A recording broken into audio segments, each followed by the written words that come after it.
Hello, fellow YouTubers. Trouble8385 here with YouTube Gaming Community number 44. First of all, I hope everybody has a very happy and safe New Year. When I picked my Game of the Year, real quickly, I did beat one more game, and that would be Call of Duty Black Ops. I just beat that game today, the single player. And if you're asking me, how's it compared to the game Donkey Kong Country Returns? It's a good game with a good story, but to me, nowhere near the level of Donkey Kong Country Returns. And how I picked Donkey Kong Country Returns was I liked that game a lot, and what I did was I went through all the new games I got last year and decided, was this game better than that game, and I couldn't pick anything else. And why I like Donkey Kong Country Returns, I was a big fan of Donkey Kong Country when it came out. I loved the graphics, the music, the gameplay. You know, I was a fan of Donkey Kong. I'd always hoped Nintendo would bring another game out for it, but it always seemed like he was just throwing in a Mario Kart or something like that. He was never going to get his own game. I was excited when he did.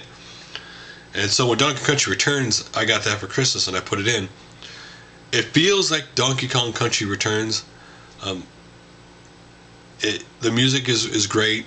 You know, I just love that game, so that's my game there. Even though Kirby did come in a close second, being Kirby's Epic Yarn, such great originality, and it's cool pulling the fabric back and walking around the background stuff. So anyway, let's get to other people's Game of the Year.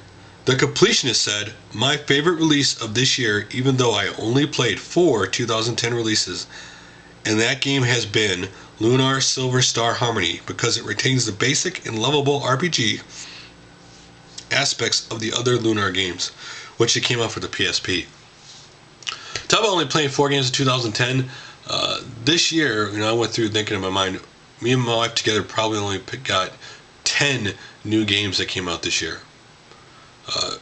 I believe the majority of people on YouTube probably don't get a lot of new games throughout the year because they're so expensive. And if you're going to spend that much, you want to get a game that you like. This year was an anomaly for us because usually it's probably about 4 to 5 new games a year. And some people, like, if I know a game's going to get a Game of the Year edition, I'm going to wait till the Game of the Year edition's out so I get everything together, the DLC and all that stuff, if I know that's coming. Like a Fallout 3, which I got Uncharted 2 for Christmas for my wife, which is the Game of the Year edition, which has everything in it. So he also had a retro title. I've really been enjoying the hell out of Rogue Galaxy for the PS2. That's an RPG I've been curious to try. I haven't actually got it and tried it yet. Creeboy411. Game of the Year for me is Dragon Quest IX. Great story and old school RPG goodness. You'll like it. I have avoided putting that in because I know when I put that game in, I will not be playing anything else for a while. So I want to try my other games first before I put that in. And not only that, but for some reason I can't find my DS right now.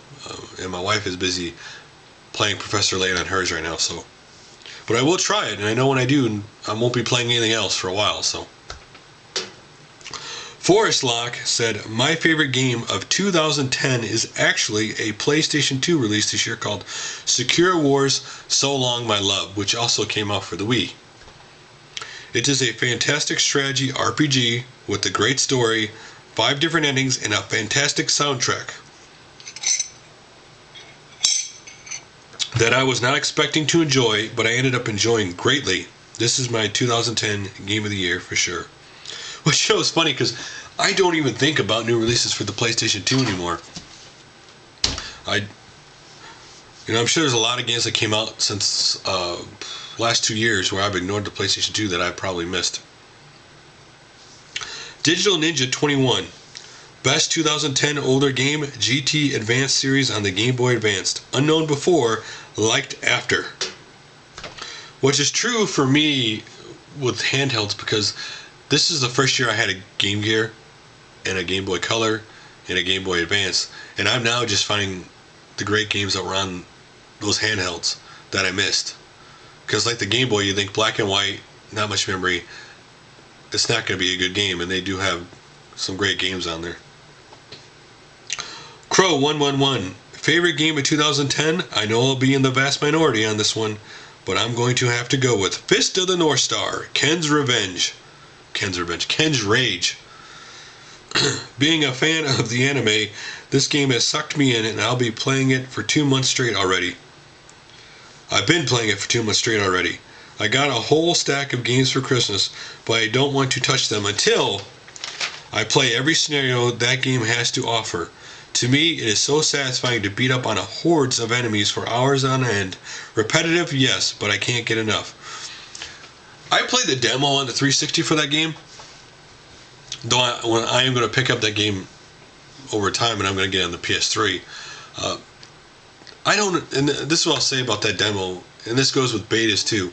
I never quite understood why a developer or publisher would release a demo of the game that's bad.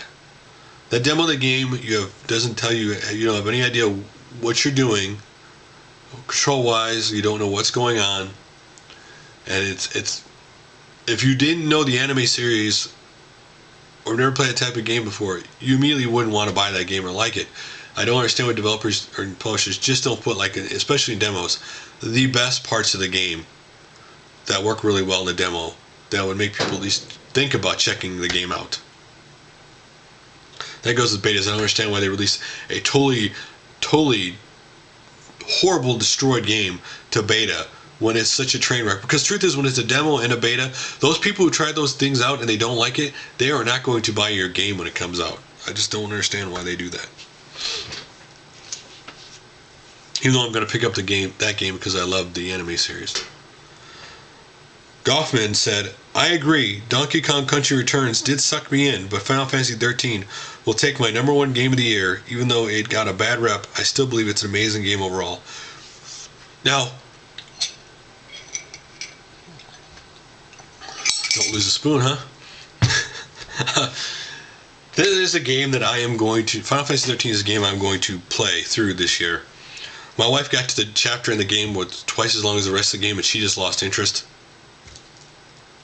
So, but I do think the game gets a bad rap for something that I really don't think is such a big deal. Okay, so the battle system's not open until near the very end of the game. Okay, but is the story good? Is everything about the game you like besides the battle system? Then 75 BP. Best game, Red Dead Redemption, was the best because it made by Rockstar, and the color and detail is just great. Open world is neat because you can go anywhere. You know, after seeing Red Dead Redemption Nightmare out there, I'm really interested in trying Red Dead Redemption because I love open world games. Maraguru 553, my game of the year is Xenoblade for the Wii. The music was fantastic, the story was enjoyable, and it kept me enthralled for hours on end. The battles flow smoothly, the scenery is gorgeous, and you just can't sit there and attack all the time. Takahushi Tetazua, I probably just butchered the heck out of that name, poured his soul into the game, and it really shows beyond the title. I know it hasn't been released outside of Japan yet, and it may never due to Monolith Soft's track record in sales. Yeah, unfortunately, because that it may not be released here, which is a shame because I really do want to play that game. Just like I worry that Platinum Games, you know, the 4 games they released for Sega were all good games, but they all didn't sell well over here. So I'm worried. I know they agreed to a 5th game with Platinum and Sega. I really hope that one of their games soon sells really well, or else I'm worried that they're going to be another person who makes games that will no longer be released in the United States just because it doesn't sell well over here. Macross JS. My game of the year for me is Super Meat Boy on XBL. I love its simplistic and addictive gameplay and cute characters in the game. Trouble A385. When you get a chance, download the demo. You know, I need to download the demo, and they're releasing that on the PC in box form. So I've seen the cover; it looks really cool. So I do need to check the demo of that game out.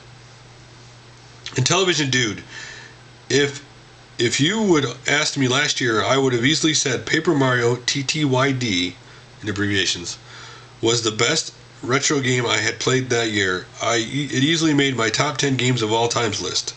This year I'll go with Beat Drop, which is a Burger Time homebrew clone for the Atari 7800. It's as close to arcade perfect as you're going to get, plus it has 4 bonus levels. You know, this next year coming up, I want to at least get one homebrew game because I'm interested in trying those games out. 78 Stratter Haru. My game of the year is Transformers War for Cybertron. I recommend it for any G1 fan. It's an awesome game. You know, I told my wife, and I joked with her, I thought that was the one game she was going to get me for Christmas because I kept talking about that game and how much I love Transformers. And so I really do want to play that game before the second one comes out because they're currently making the second game. Because I love the Generation 1 Transformers. Mr. DSBX Finest. Being I just got back into gaming this year, my picks are Death Smiles and Final Fantasy 13. Enjoying what I played at Madden 2011 and Capcom vs. Tanosu. I know I just pronounced that wrong. Damn it. Really need to get more newer releases next year.